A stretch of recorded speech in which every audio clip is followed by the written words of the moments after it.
Good morning. Today we're talking about Math 3 Unit 7, Lesson 7.6, where we'll be moving equations from into descriptive form, from a variety of forms. And so let's just take a look at the most recent copy of this worksheet. This title page. This worksheet, I'm going to zoom this in a tiny bit for you. So this worksheet's been retyped a couple times. If you were really proactive about getting things run off, you may or may not have the focal chord endpoints as a thing for the students to find in numbers 1 through 4. It's only in numbers 1 through 4, and the thought was we wanted them to continue practicing that skill, and so because that's asked on the test, so we wanted to add that to some of the questions. In addition, on the version that I'm currently using, the answer for number 15 is still incorrect on the back. So I got a radius of square root of 22 instead of square root of 12. I think there was an accidental negative sign error when we were doing the key originally. And that changed the number of y-intercepts to 2. And so just to let you know that those are, or it changed the number of x and y-intercepts, so I'd have to look at my work to make sure I knew what I was talking about. So anyway, just watch out for that one. You might want to try that and make sure to tell your students. These were the least of my worries. As I got to those, I was like, oh, thank goodness, circles. This is wonderful. But in general, this worksheet was pretty long, and that's because we have multiple goals for this worksheet. And some schools are actually deciding to do this over 2 days or as a second day of homework while they begin working on the project in class. So the idea is, one, that they would learn to complete the square with the parabola, including when there is a lead coefficient in front, including when it even might be a fraction. And then be able to, from vertex or descriptive form, be able to identify all of the items we've been finding. Notice as you read that it says number of x-intercepts, number of y-intercepts. It doesn't say find the x-intercepts and the y-intercepts, which can be quite a lot more work. It just is finding the number of, and that's a good way to quickly check to make sure that you have the parabola facing the right way. If you've drawn it facing up instead of down, you might not have any x-intercepts. If you've drawn it sideways instead of up, or up instead of sideways, you might have the wrong number of x or y-intercepts. And so this is a really quick check for the students to make sure they're not making that error, which is one of the most common errors, to draw the parabola in the facing the wrong direction. The forms, descriptive form, which is also vertex form for a parabola, is up here, and the form for the circle is there. Those forms won't be on the test, I don't think, although there's still a little bit discussion on that part, whether we'll remind them what descriptive form is or not. So anyway, they should practice. We want them to be able to complete the square on a problem like this, and we also want them to become fluid with the algebra skills so that they have a lot of proficiency at handling the algebra, not just knowing what the form is or what the steps are, but really be fluid with it so that they have some procedural proficiency here and not just the general idea. So because of that, a second day on this is not a terrible thing. You might decide to do odds one day and evens the next. That way you get a little of everything. You might decide to focus on these and maybe these on one day. These took me a while. These did not take quite as long because I wasn't having to write the focus directrix and focal chord endpoints. I did find myself sometimes sketching them because I just did. And so you could ask the kids to do that if you wanted to, if you want to make it odds and evens. These 4 problems kind of flowed nicely together, so splitting those 4 up into odds and evens is a little sad, but it would be okay. You'd have one that was coming to you in focal chord width form and one that was coming to you in complete the square form, and then same on this one. So there's some variety. The only thing is that these are both with the y naught squared, so these are both going to be up and down facing, and these are both with the y squared, so these are going to both be sideways facing. So there's an odd and even issue. You'd like them to have to shift their thinking back and forth between those, and so just to bring that up, you might look carefully at which section you would like to assign on which day. Or maybe you would go like 1 through 10 and then save 11 through 15 on the second day after you've talked about the homework again, just to make sure they're getting that. Okay. I would encourage you to have the answers run off on the back. They're all typed up here for you, because students can quickly fix their errors here. And most commonly, well, let's talk about that right now. The most common confusion points for students as they're doing the problem and they get confused is they can't remember, should they be getting the squared term or the unsquared term alone. The form is right up there to hopefully remind them that they should be getting the unsquared term alone. But that's a common, they stop at that spot and they're a little unsure what to do because we've been working in two forms. They're not sure what to do with a variable in front of the squared term when they're completing the square. This is a very big procedural issue that we'll want to practice. And they're not sure what to do with fractions, particularly when they have to factor out a fraction. So these two really have to do with just handling the algebra of completing the square.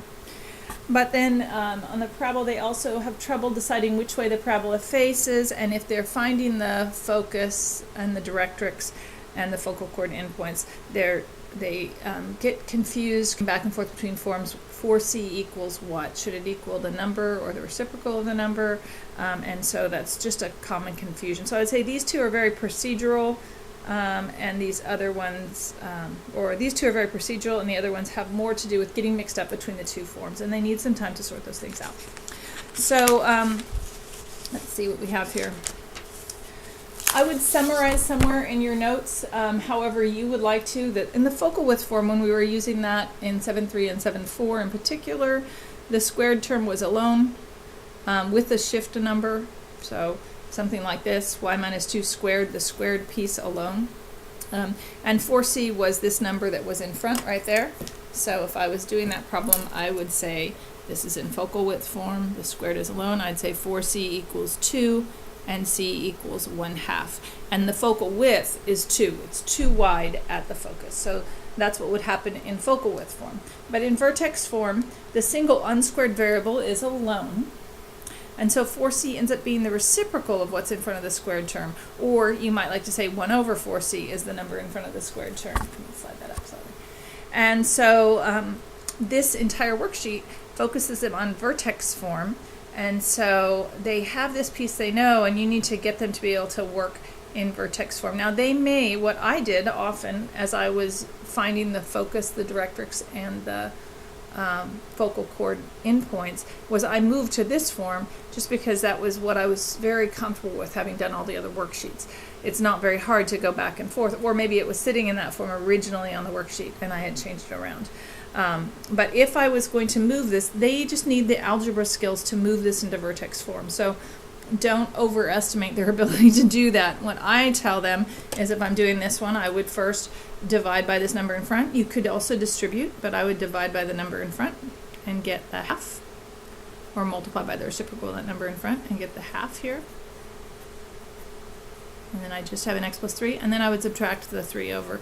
And because I'm really, really short on space, I'm going to go ahead and make it x equals, and then this, so I'd have x equals 1/2 y minus 2 squared, and I subtracted the 3 over. And so this would be vertex form. And if I'm using vertex form, then I know that 4c is the reciprocal of this number over 4c is this number in front.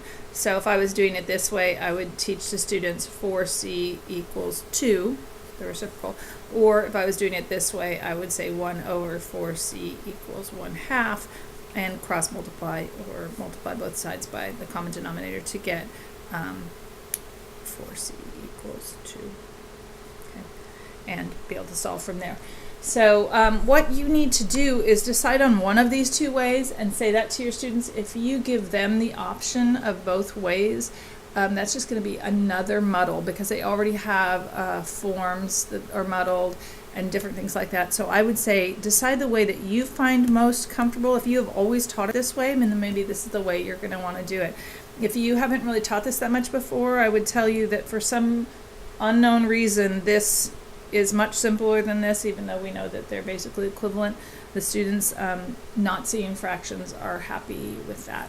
So, but you get to problems when it's 2/3, they have to know reciprocal, so it'd be 3/2, and we don't have many like that. So anyway, get them straight between the two forms, because that's going to be an underlying question that's hiding in their mind. You can know that there's 12 different ways that you could think of doing something, but I would be prepared in case a student brings up another way, but I would focus on one of these two ways to tell the students to do it because they have enough other things that they're juggling at this time. How the parabola faces is a huge deal for this page. And so if you are used to teaching from vertex form and this is the way that you've always said it, then this is the way that you will probably say it. Or if this is a new thing for you anyway, or if you're very flexible in your thinking, this way works for all the forms. So in vertex form, y equals is going to be an up and down, and x equals is going to be sideways, and the positive and negatives will decide.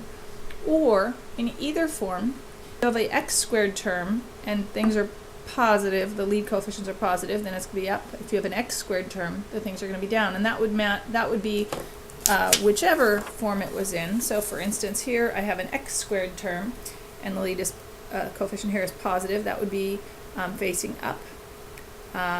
Here I have an x squared term, and the lead coefficient is positive. That's facing up. And then if I have a y squared term, that's sideways, and with a negative lead coefficient, then it would be backwards. So here I have a y squared term, positive. That's sideways facing positives. And here I have a y squared term, positive, that's sideways facing positives. And so here's a y squared term, negative. And so this one's a little bit more general. You can use it in whichever form the parabola is in to be able to tell. But honestly, if you've said it 100 times like this in your past, you're less likely to stumble over what you're saying if you stick with this. So do the one that's comfortable to you. I don't think there's one advantage greatly over the other.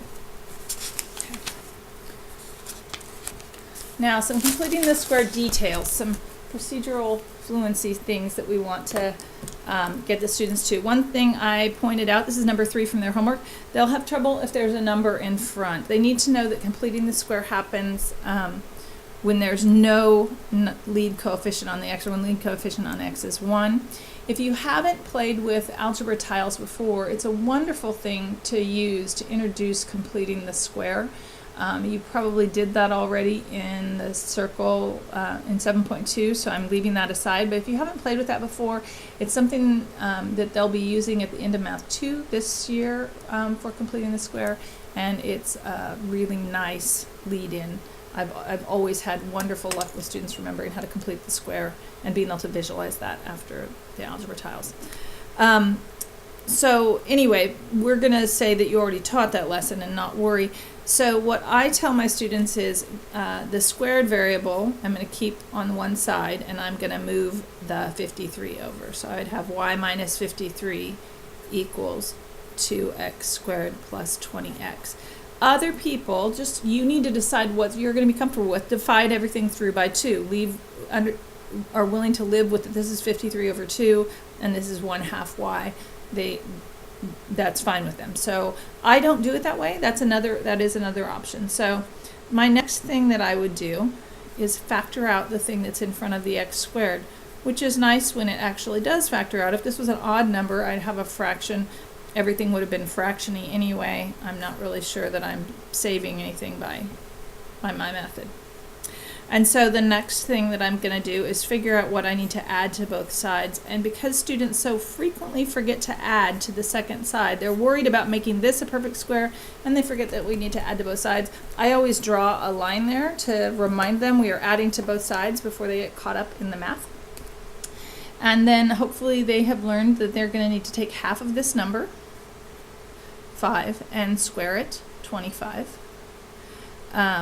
And they need to add that to both sides. Now, this is another common mistake. They're really likely to put 25 here. So the way that I say that, and you may have a different way of saying it, is I say, what did we add here? They say 25. I said, what did we really add to this side? And I point out the distributive property is going. And so we really added 50 over here. And that means we really need to add 50 right here. And so then that would give us y minus 3 equals 2, x plus 5. Quantity squared after they factor that. The beautiful thing, and we're almost there, remember we're trying to have vertex form, so we need the y by itself, the not squared term by itself. Okay. And so the nice thing about having the answers, if they've only added 25, they have something pretty big over here. When they look at the answers, they have a very small vertex, and so the answers will help correct these errors. And I would encourage you to encourage them to check the answers, making sure they have the work to go with that. And then another common mistake is getting the vertex wrong once you have it in this form. And so this one, where it's y equals blah, blah, blah, they'll usually get right because in order, the vertex is the 5 and then the 3. This is actually -5, 3, however you have explained those shifts to them over the course of the year. But when it is a problem where it's an x equals, that's a little bit more tricky.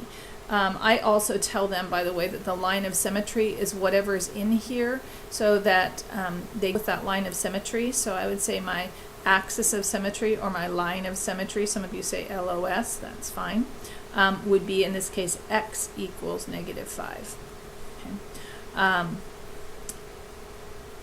I usually get that much done and put it on the graph before I find any other thing. So -5, 3, lovely. And I have an axis of x equals -5. From that, and knowing what an axis is, I know that this parabola should face up or down. So hopefully that's going with my intuition. As a matter of fact, when I start the problem for the students, I usually have them predict how it's going to face. So x is squared, and so for me that means it's facing up or down, and 2 is positive, so it's going to face up. And so with that, I know that I should have an up or down parabola. When I get to this line of symmetry, I hope that that will match what I'm thinking, that it is an up or down parabola, and it does. Okay. And from there, they should be able to find the other things. If the equation was an x equals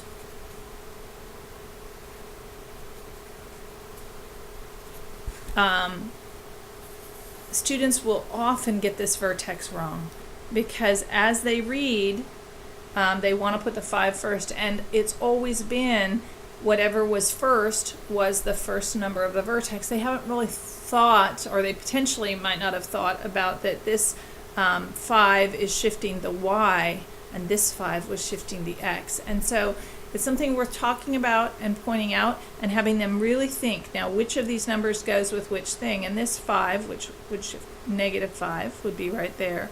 And this 3 we can actually think of, if you think of it one step back, it's a lot easier to see that it's shifting, in this case shifting the y, and in this case it would be shifting the x, 3.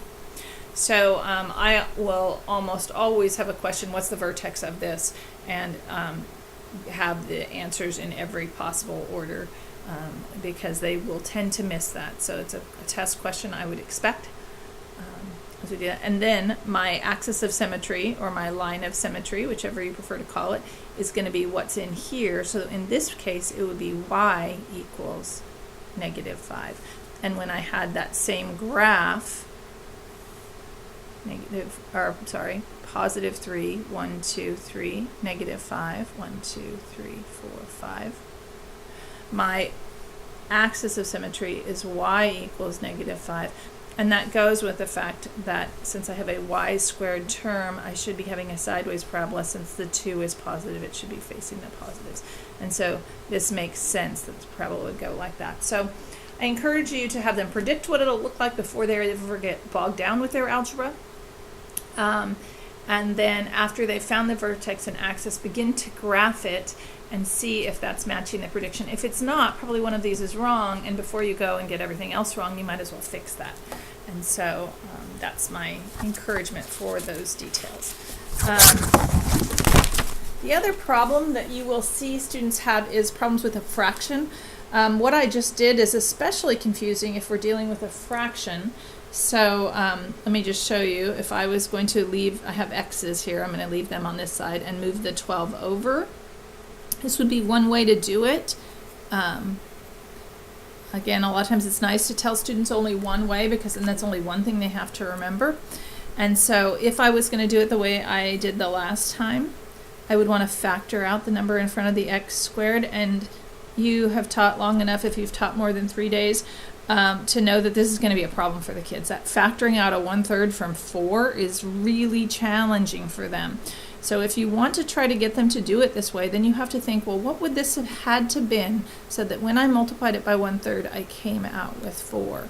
And there was a teacher, I haven't taught it this way, but there was a teacher that I worked with that taught this way that would say, well, if this had been 12/3, that would be